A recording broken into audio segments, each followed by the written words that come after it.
العالمین۔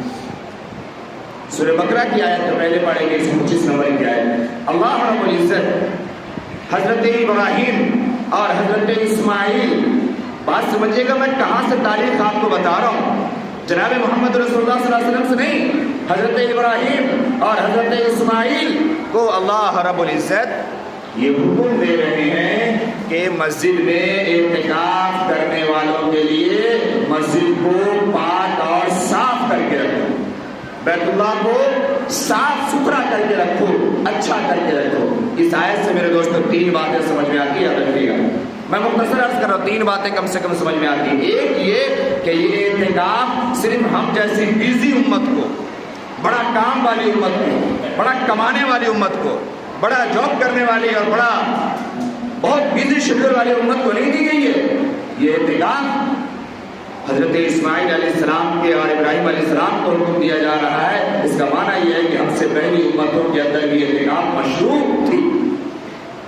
ارے بات سمجھ میں آ رہی ہے آپ کو؟ ایک بات۔ دوسری چیز یہ کہ اعتکاف کرنے والے معتکفین کی قدر اتنی ہے اللہ رب العزت کی نگاہ میں کہ اللہ رب العزت حضرت ابراہیم اور حضرت اسماعیل کو یہ حکم دے رہے ہیں کہ ان اعتکاف کرنے والوں کے لیے بیت اللہ کو اور اللہ کے گھر کو پاک صاف کر کے اور صاف ستھرا کر کے رکھو، ان کو ڈسٹرب نہیں ہونا چاہیے۔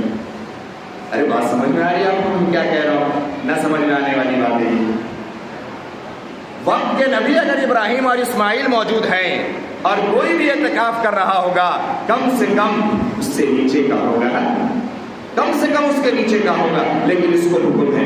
تیسری بات یہ ہے کہ اس آیت سے یہ بات سمجھ میں آتی ہے کہ ذمہ داران مساجد اور محلے کے لوگوں کی یہ ذمہ داری ہے کہ جو مسجد میں ہیں اور جو معتکفین ہیں ان کا خیال رکھا جائے اور مسجد کو صاف ستھرا کر کے رکھا جائے، یہ ان کی ذمہ داری ہے۔ کیوں؟ ہمارے متولیان، ہمارے ذمہ داران کیا حضرت ابراہیم و اسماعیل سے بھی زیادہ مرتبہ والے ہیں کیا؟ کیا ان سے بھی بڑے ہیں کیا؟ بڑے ٹھنڈے دل سے سمجھے گا میری بات کو، ان سے بھی بڑے ہیں کیا؟ اللہ رب العزت جو خلیل ہے، جو خلیل اللہ ہے، جو ذبیح اللہ ہے، اللہ اس کو یہ حکم دے رہے ہیں کہ ان اعتکاف کرنے والوں کے لیے اللہ کے گھر کو پاک صاف کر کے رکھو، صاف ستھرا کر کے رکھو، اچھا کر کے رکھو۔ تو یہ ذمہ داری بنتی ہے، اس کا خیال رکھنا چاہیے۔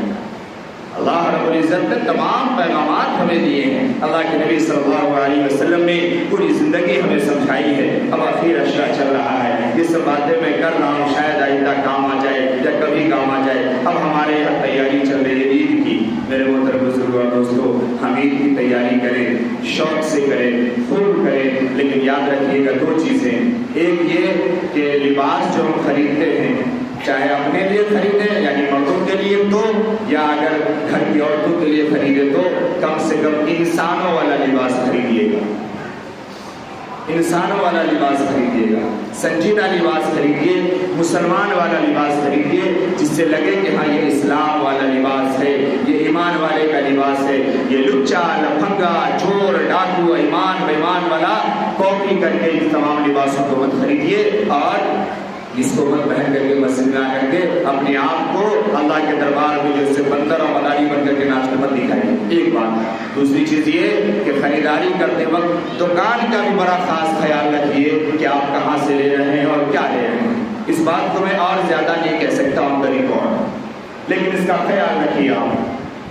دوسروں نے اس کو بڑی اچھی طرح سے سمجھ لیا اور خود اس کو خیال بھی کر لیا اور عمل بھی کر رہے ہیں اور وہ علن اعلان کر رہے ہیں، لیکن ہم اور ہماری قوم اور خصوصاً ہمارے قوم کی عورتوں کو یہ بات سمجھ میں آنے والی نہیں ہے اور نہیں سمجھ میں آ رہی ہے۔ اس لیے اس کا بھی خیال رکھیں اور اپنے گھر کو پابند بنائیں اور خود بھی اس کے پابند بنیں۔ دوسری چیز، جہاں ہم اپنے لیے دیتے ہیں وہاں ہم غریبوں کا بھی خیال رکھیں، یتیموں کا، بیواؤں کا، بے بسوں کا بھی خیال رکھیں، اس کا بھی خیال رکھیں۔ آخر اشرا چل رہا ہے، آخر اشرے میں حضرت ابن عباس رضی اللہ تعالیٰ عنہ کی حدیث ہے، لمبی حدیث ہے، اس حدیث کے 2 ٹکڑے میں صرف آپ کو سنا رہا ہوں۔